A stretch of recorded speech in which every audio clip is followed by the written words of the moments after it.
listeners. My name is Laura Jo Acuna Zavalny, and today Randy Lyman is on the podcast. Hey, Randy. Hey, Laura Jo.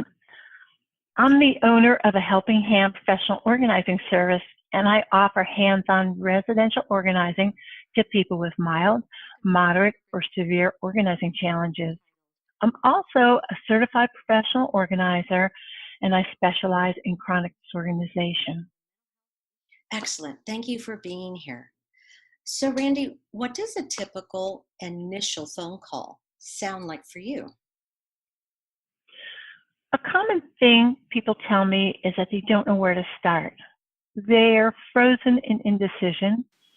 They'll tell me what their situation is, and there will be common threads that run through each situation. When somebody with a hoarding disorder calls, they might or might not admit right away that they have a hoarding problem. They might not even recognize they have a hoarding disorder. So I might need to ask a number of questions before I can understand their challenge. Even if I ask the person to describe their environment, I might get a piece of information. So when information isn't forthcoming from a caller, I'll ask if the room can be used for their intended purpose. Can you sleep in your bed? If you cook, can you use your kitchen for cooking? Do you use your bathtub for bathing, or do you use your bathtub for storage? Yeah, those are some really good questions to kind of start getting an idea of the clutter that they're living with. But who else calls you asking for help? Well, interestingly enough, I get calls from folks nationally. I get them from folks internationally. These are people that are concerned parents, could be a sibling, could be a friend, could even be a neighbor. So when someone other than the person needing help calls, the person needing the help might agree to working with me maybe once or twice to appease that concerned person, right? Right. But they might not continue with the important work that we might need to do together. So the person needing help, they weren't really motivated to call on their own, nor possibly motivated to make changes in their behavior to create new habits. Right. So it sounds like at some point during your work with a client, you may determine that the person is in need of professional counseling. So, what are some of the signs you see? During our work together, some of the signs of a client needing professional counseling, well, that might be that they've described the condition of their home very differently on the phone than it really was. So they might describe it as an organizing issue when it really is a complex mental health issue. So the physical condition of their home would be bordering on, a serious health and safety risk. And they might act as if the problem wasn't that serious. Yeah. Another common sign is when a client's home is disorganized and they've tried their whole life to be more organized. They say they lack focus, so they lack interest, they might lack time, also habitual consistency. The need for the process to be fun, for it to be bright and shiny. And organizing isn't bright and shiny, nor is it fun for many people. So maybe if those are conditions, maybe this person has undiagnosed ADHD. Yeah. Later on, we'll talk a little bit more about some situations that people find themselves in. But before we get there, I would like to share with the listeners what we believe are some of the benefits for a client to work collaboratively with a professional organizer and mental health professionals. Can you talk to that? Oh, yeah, definitely. So the professional organizer like myself, who's working hands-on with a client in their home, and the mental health professional that's working with the client in their office. The client work, those sessions happen in two locations rather than in a traditional counseling session. Mm-hmm. So they're working side by side with their clients to facilitate interventions that help to create. I'm having a problem with the word create. So it helps them create and maintain environments, right, Mm-hmm. for change to happen in their home, as well as lasting change within the client. So creating lasting change is critical for these folks and Absolutely. for ourselves, for things to change in our life. So therefore, working with a team who understands a person's challenges, they can offer issues specific and, specific strategies and ideas. For sure. This helps, right? Right. So what this does is it helps to strengthen that person's accountability, their motivation, of course, and support, because they're working with a team. And so all these things are critical to accountability, motivation, and support. So shared plans and specific goals can be set for, again, sustained change, again, critical for lasting changes in and clutter management. Also, which is your bailiwick, right? This is right up your alley, is cognitive behavioral strategies, and they can be developed to challenge and strengthen the change process. So as a professional organizer, that's not something that I do in regards to cognitive behavioral therapy. Mm-hmm. Mm-hmm. So working with a professional organizer trained, such as myself, and working with chronically disorganized clients alongside mental health professionals that understand and support the role of the professional organizer and the mental health provider helps the client to really feel connected and supported by a team effort. Absolutely. And it brings us to looking at collaborative teamwork and what are the benefits of a collaborative approach. You and I both know that a careful assessment of a client's case takes time. And at some point in the assessment, as you alluded to earlier, it will be apparent that the individual needs the expertise of another professional.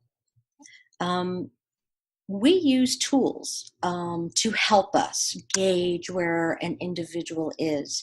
And Randy, we're going to about to talk about two assessment tools that you and I use. And so listeners, perk up your ears because I think this is going to be interesting. So there is a tool called the Clutter Image Rating Scale. And it's an example of a tool that's been created very, very recently in an attempt to create visuals, a progressing image scale that helps the client um, express or detail, if you will, the degree of severity of the clutter in their homes. And I'm going to describe the clutter image rating scale so that listeners, you can get an idea. So the scale goes from 1 to 9, but I'm just going to talk about a 3, and I'll tell you why.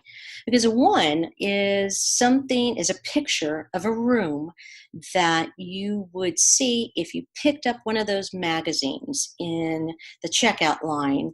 Those magazines that talk about homes and your daily life.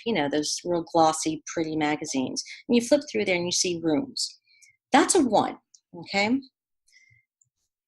A 2 is going to look like it has a little bit more things in this very same space, but there's a little bit more things. A 3 is going to show things that are no longer in the right place, or there's beginning to get too many. And by the time you get to 9, this is what most listeners would remember if they have ever seen those TV shows, the sensational TV shows about individuals with hoarding disorder.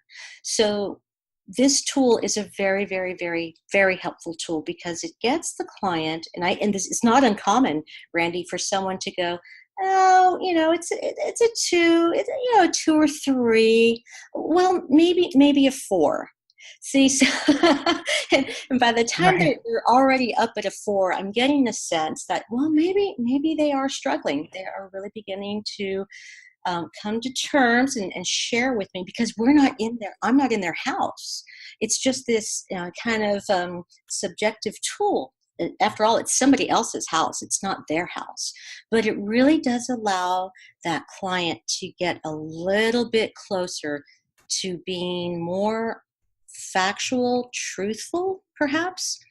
Um, so what's your experience with using some of a tool, this tool or another tool that you work with?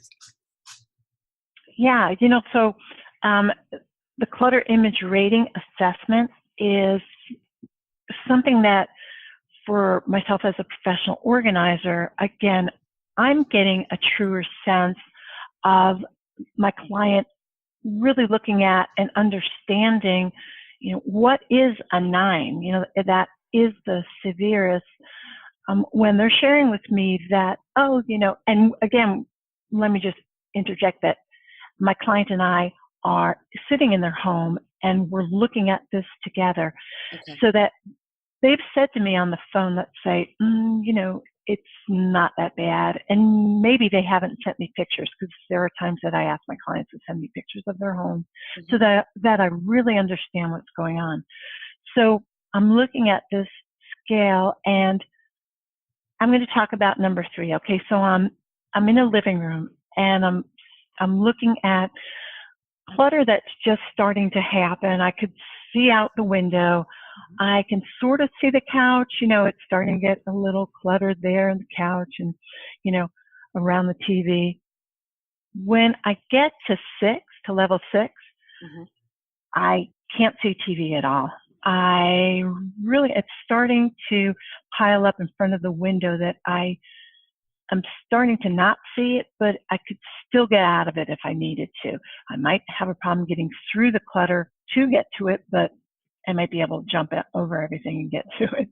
Um, by the time I get to 9, Hmm. I really can't see anything. I couldn't get at all to the window. Hmm. And, this is really a health and safety issue at this juncture. So it is something that we're able to assess sitting side by side to be able to say, hey, client, where do you see yourself? What number do you see yourself out? So if they, at the first time they're looking at this, tell me they see a 3, and then subsequently we come back together and they say, you know what? It is a 6. These are the things the client and I really have to talk about and assess. Moving forward, what are we going to do? What actions are we going to take?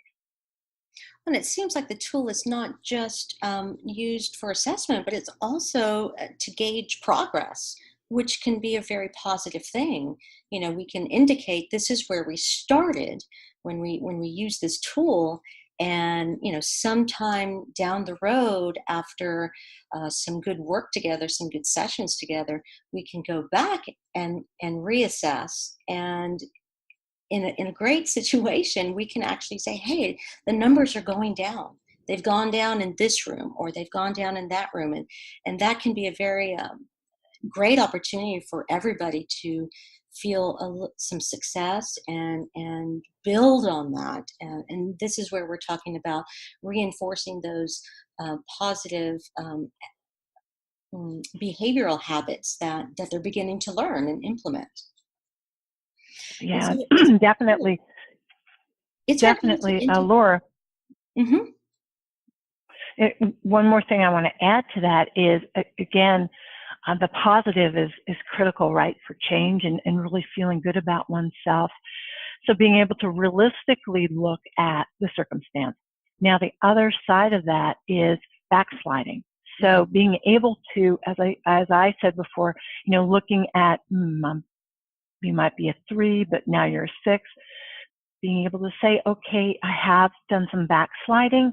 I want to get to the 3. What are the steps I need to take, right? Yes. Yes. Our goal is to integrate our work, Randy, you and I, as professionals, to benefit our clients. So, for example, I can work with a client whose depression has kept them from successfully organizing their personal belongings. And when me and that client reach the point where he or she is mentally prepared to manage a large amount of stuff, you, the professional organizer, you're best equipped to progress the client towards their goal. Would you agree? Yeah, Yeah. yeah, and that's again, talking about the collaborative work that we do as a professional organizer, and you as a therapist. That syncs right back up to what we were talking about. Yeah.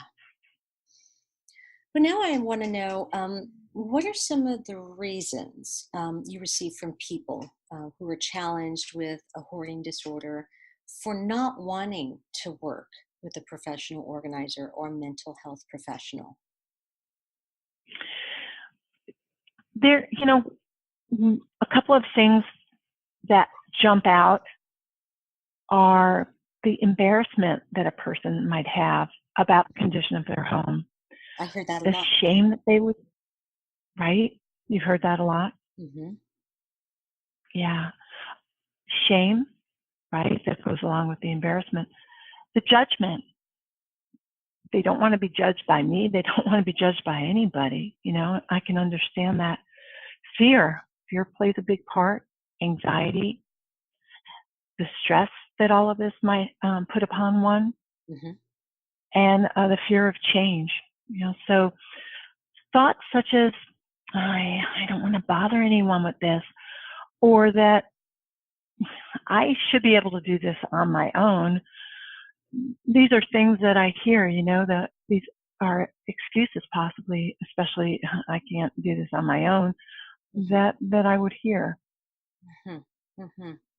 Well, it sounds like in the cases where these are the reasons that's preventing them from reaching out, um, we know that it's quite possibly due to lack of insight into their problem.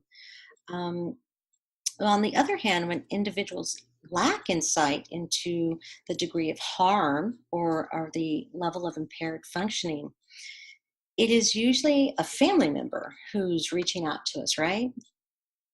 Right, right.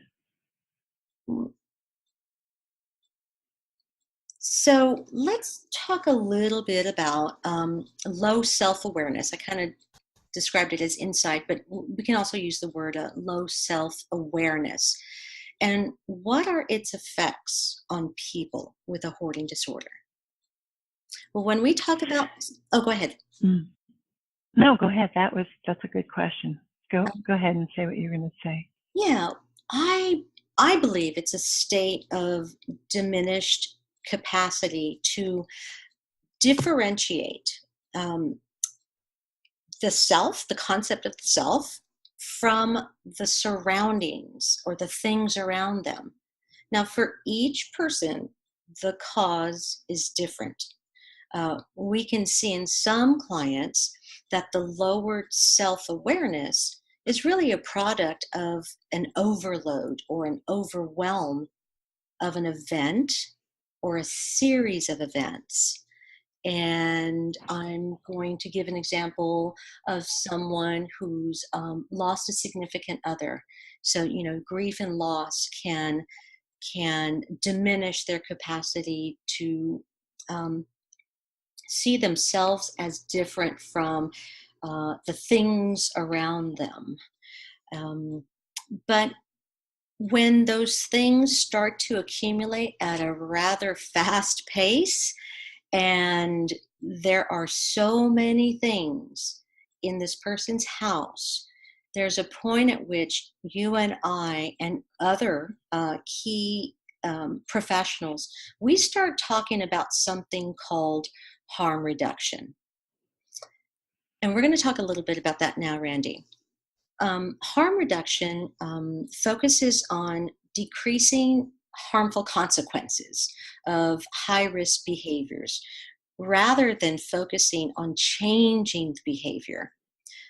This strategy was developed to address public health issues such as drug use, and this was when the needle exchange program started.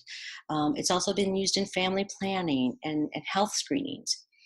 The steps that Tompkins and Hartle propose, and thank you, Randy, for turning me on to their work. In my opinion, this is a very compassionate and empowerment-based approach. It's clear from my perspective that this approach helps alleviate the burden on the helping family member to go in and just fix things. And rather, it allows professionals to bring their skills to promote better understanding of the person who hoards. And in harm reduction, one, it's paramount to include the person who hoards to develop solutions focused on safety.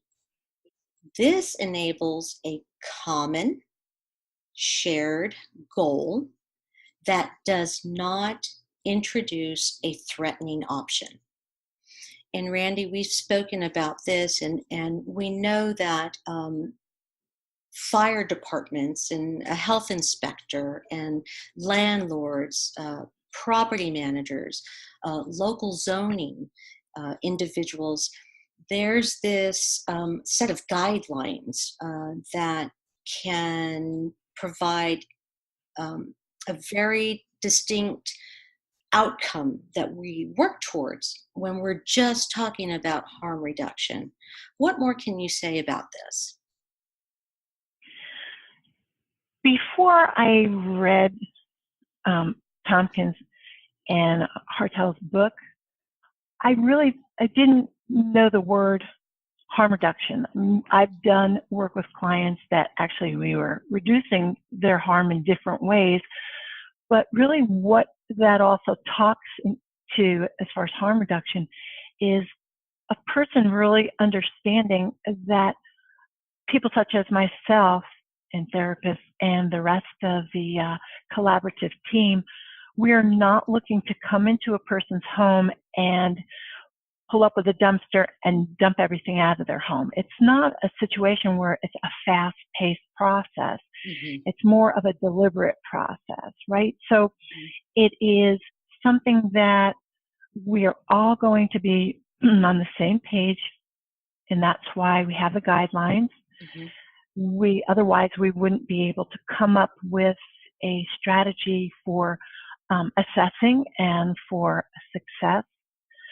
The other thing that's important to note about harm reduction is that such things as being able to bring a stretcher into a home, we need to have a pathway from the door and being able to access windows to be able to get a person out safely.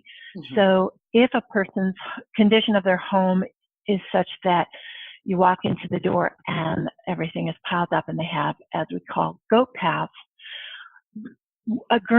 a stretcher wouldn't be able to get in to be able to help a person. So another thing is harm reduction with, what about the kitchen? You know, if you're not cooking, what's sitting on top of your stove? Mm-hmm. Being able to agree to having the top of the stove cleared off, that is harm reduction, right? So there are a lot of things that are part of harm reduction that the person with a hoarding disorder, they might not even think about. They might just think, you know what, if people are going to come into my home to help me, oh my gosh, they're going to make so many changes and do so many things without my approval Mhm. that it's freaking me out, and I can't let this happen. Yeah, So this is and I more think methodical. focusing on their basic needs, not the 2 or 4 boxes of, wrapping paper, but the things that prevent you from cooking a meal.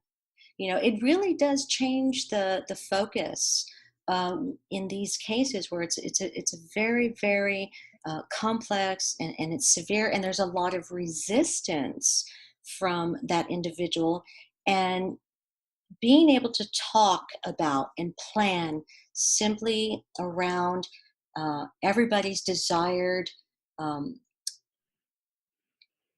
goal of keeping this person safe seems a lot less Right. threatening, and in the end really does help that individual, maintain as best they can, a safe living environment, even though many people would say, well, they still have tons of stuff in their house. What good is this going to do?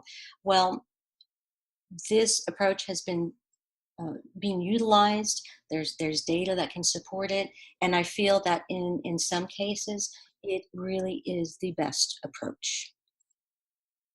Definitely for all parties concerned. Absolutely. So when I'm working, with a family, and when a family member calls me and they want to help, their significant other or their neighbor, or just they want to see how they can help this person.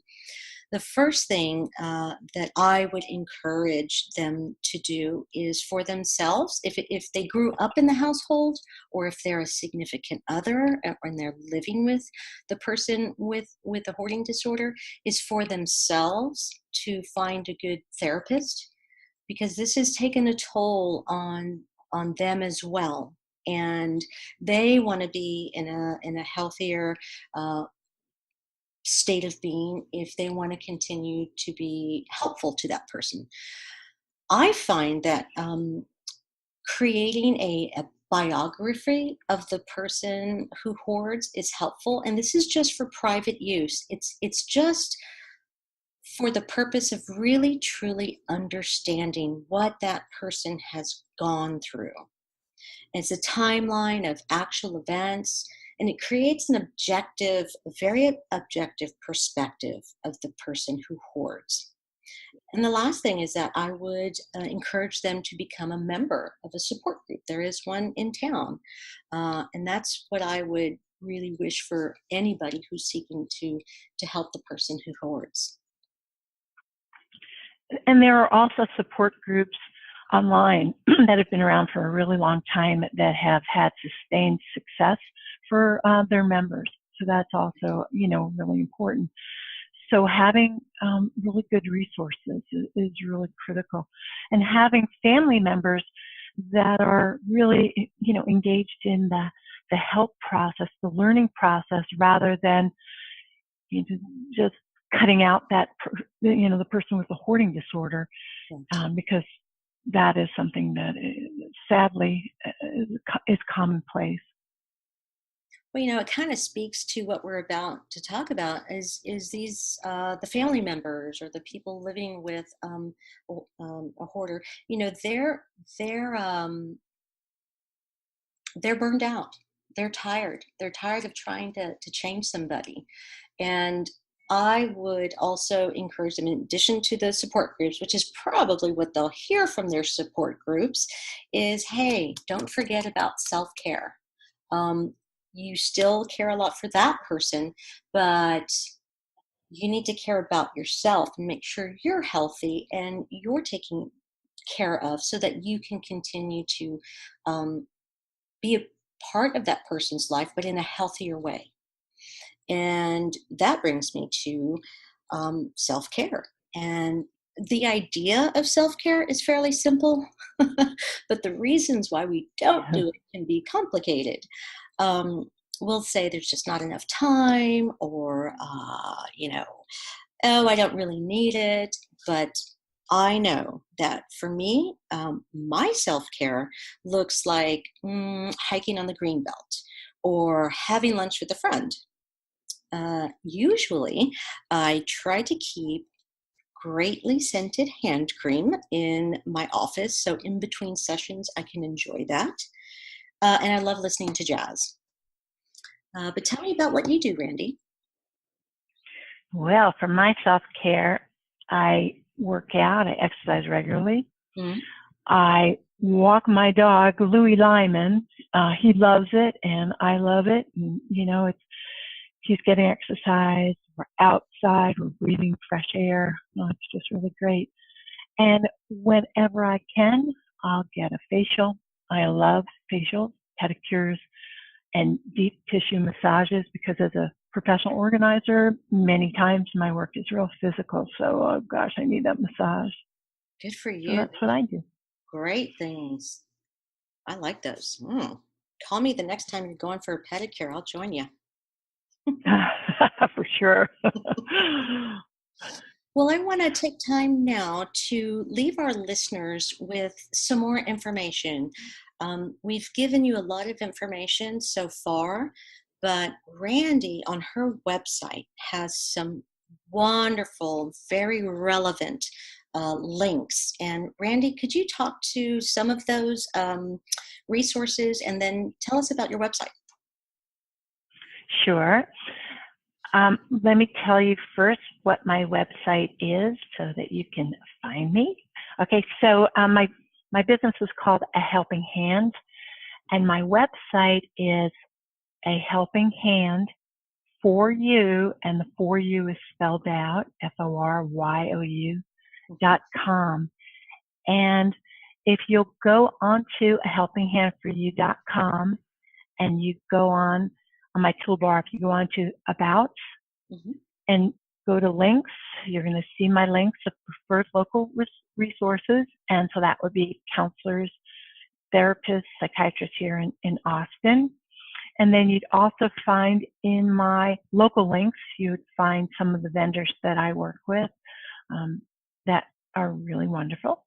And then national links like the associations that I'm a part of that are just really wonderful resources for you and your family. And then lastly, which is something that you in your area could look at. I also have, where to shop, those kind of places. Mm-hmm. And for you to look at our donation sites, So if you're doing cleanup work or whatever your intentions are, think about donations and where you might be able to take those. Fantastic. Oh, those are a lot of really good sites. Perfect.